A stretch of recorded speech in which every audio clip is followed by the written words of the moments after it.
So our topic tonight is self-determination. So what is self-determination? People are self-determined when they use their ability or power to make choices and decisions based on their own preferences and interests to self-direct their own lives. The dictionary defines self-determination as the process by which a person controls their own life. This is important to everyone, and Ohio is focused on helping individuals with developmental disabilities have that control.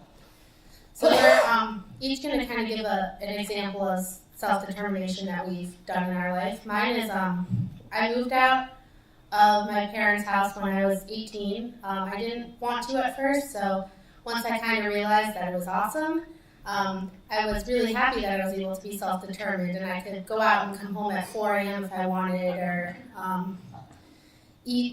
cook a big meal and eat it if I wanted to, whatever I wanted. I could buy my own ingredients and do all that kind of fun stuff. So self-determination really helped me realize that I was kind of being silly for wanting to stay where I was, and instead really gave me the passion to kind of move forward with my life.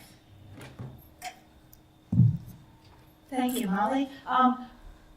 One place that I have been self-determined is from transitioning from high school and into a four-year college. As I said, I attended a two-year college, so the four-year college, because I struggle with social skills and sometimes social relationships, I have anxiety disorder, so I have a hard time fitting in and balancing schoolwork and a social time.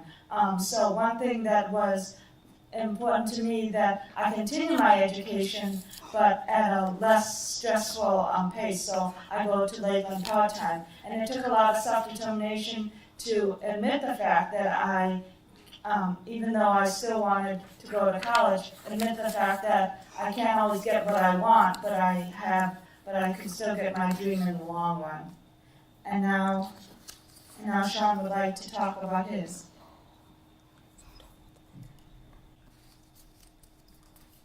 Thank you, Grace. Sometimes parents are afraid to let go. When I graduated from high school, my dad felt I should go to Tri-C before heading to Wright State.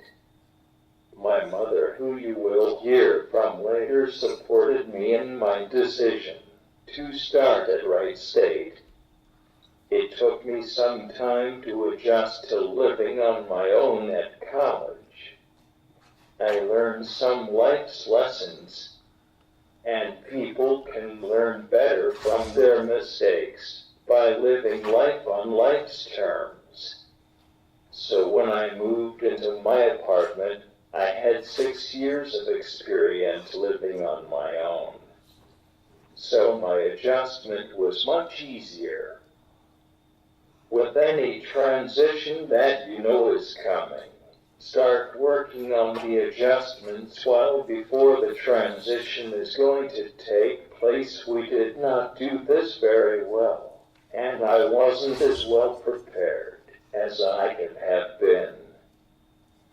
I'm not blaming anyone. I think that the more preparation, the better, and this can be accomplished through daily interactions that encourage independence. Christian is next. Thank you, Sean. Self-determination for me is when I graduated from high school, I was determined to make life decisions and get a job and be able to live on my own. When I graduated, I was determined to get a job, and I did, and now I'm working a full-time job with benefits, so I have an actual regular job, just like the rest of you. I work 40 hours, 8 to 5. It's the most wonderful thing that I've ever can accomplish in my life, and I'm glad that I did. I made that decision to work a full-time job, and I'm going on 3 years at that regular job, and I'm very happy about where I'm at right now. So that's my definition of self-determination. And now I'm going to lead it over to Grace. No, me. So, with my view on self-determination, I'll give you a good example of the fact that I've wanted to achieve the goal of living on my own for most of my life, most of my teen life and adult life.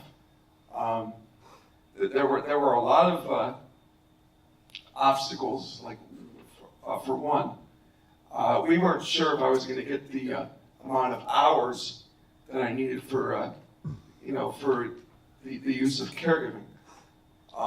Luckily, we did after doing an assessment, but there was another thing that could have prevented me from wanting to live independently, but it didn't. But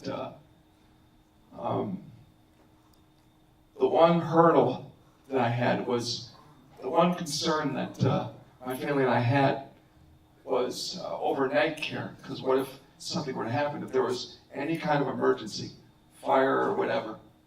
And then I found out that the rule is that in order to get the overnight care that I wanted, I would have had to move into a group home rather than live independently.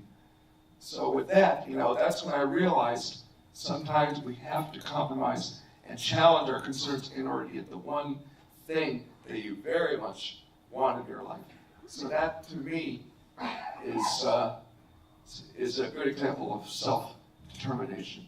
And my family also had some concerns too, including the overnight care and other concerns. But I was still determined as ever to live on my own, regardless of the obstacles. And now for the next slide.